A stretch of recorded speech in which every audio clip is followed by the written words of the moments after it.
Hello दोस्तों, कैसे आप सब लोग। स्वागत करता हूँ आपको अपने चैनल एनर्जी स्टडी पे। तो मैं आशा करता हूँ कि आप अच्छे से पढ़ाई कर रहे होगे और जो भी मैं आपको टारगेट से दे रहा हूँ आप उसको अच्छे से फॉलो कर रहे हो। चलिए, आज डे 17 है। अच्छे से पढ़ाई करते हैं, टारगेट से नोट करते हैं। देखिए, एक बात का हमेशा ध्यान रखना, कोई भी चीज़ हमेशा जीरो से करी जाती है। ऐसा नहीं है कि हमें कि चीज़ें पहले से पता है कि आगे क्या होगा, नहीं। हमें अगर कुछ पता नहीं है तो हमें उसके पहले बेसिक ही सीखने पड़ेंगे। उसको बेसिक सीखने में टाइम लगेगा तो टाइम देना पड़ेगा आपको।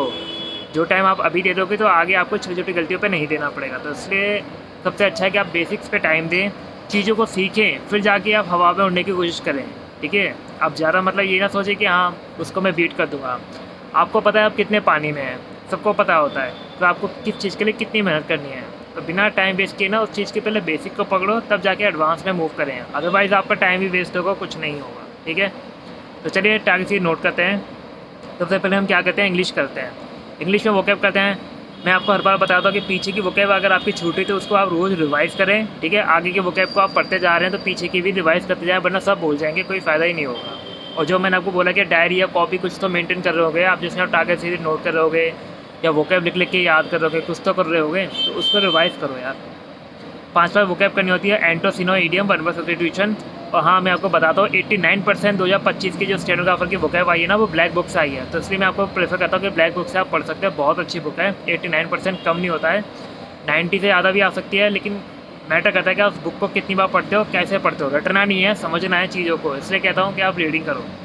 तो दूसरी चीज़ आपको क्या करनी है, रीडिंग करनी है। रीडिंग करोगे तो वोकैब आप जो पढ़ोगे ना, तो डे बाय डे जो डेली रीडिंग में आप चेक कर पाओगे कि देखो ये मैंने वोकैब पढ़ी, अब इसमें वोकैब आ पा रही है, तो मैं समझ पा रहा हूँ। तो आप धीरे करके आपकी इंग्लिश भी इंप्रूव होएगी, इससे आपकी बहुत सारी चीज़ें अच्छी होएगी। ठीक है, रीडिंग करने से आपकी स्पीकिंग भी अच्छी होएगी। तो रीडिंग करिए, 10 मिनट की रीडिंग करिए। द हिंदू के एडिटोरियल अगर आपको टफ लगता है तो कोई NCERT की बुक ले लीजिए, कोई भी 5वीं छठी की, या नोवेल ले सकते हो जिसको आप कहानी पढ़ोगे तो इंटरेस्ट आएगा, तो आप अच्छे से और पढ़ते जाओगे। तीसरी चीज़ मैंने आपको बताया था, ग्रामर में आज थ्योरी का लास्ट दिन है, बेसिक का, वर्ब का। कल से हम बेसिक वर्ब के क्वेश्चन लगाएंगे।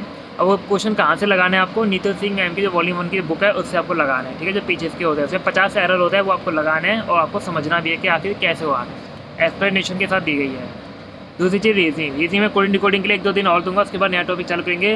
मैं आशा करता हूँ कि कोडिंग डिकोडिंग आपको टॉपिक समझ में आ रहा होगा और आप क्वेश्चन कहीं ना कहीं देख रहे होंगे कि क्वेश्चन कैसे आते हैं। इसलिए मैंने शुरुआत में आपको बोला था कि आप पेपर को एनालाइज करो। आगे जाके अगर आप जैसे आप जो टॉपिक पढ़ते आओगे ना, तो प्रीवियस ईयर पेपर में जो आपसे नहीं बने होंगे या जो आपने देखे होंगे, तो वहाँ जाकर आप उसको बनाने की आप वापस जाके कोशिश कर सकते हैं। ठीक है, तो ये सारी चीज़ें होती हैं। पढ़ना है, अच्छे से पढ़ना है। कोई भी चीज़ हो, कोई भी एम हो, उसके लिए मेहनत बहुत ज़रूरी है। ठीक है, अगर आप मेहनत नहीं कर रहे तो इसका मतलब आपके पास कुछ और प्लान है। और लेकिन मैं बस ये सोचता हूँ कि कोई भी चीज़ हो लाइफ में, कोई भी चीज़ हो, बिना मेहनत करते उसको आप अचीव कर ही नहीं सकते। उसके लिए आपको स्ट्रगल करना पड़ेगा, जल्दी उठना पड़ेगा, पढ़ना पड़ेगा। कोई भी गोल हो लाइफ का, देखो लाइफ में मेहनत तो करनी ही पड़ेगी, चाहे लाइफ का कोई भी गोल हो। तो उसको इस बात को समझ लीजिए और बस मेहनत करिए अच्छे से और अपना ध्यान भी रखिए।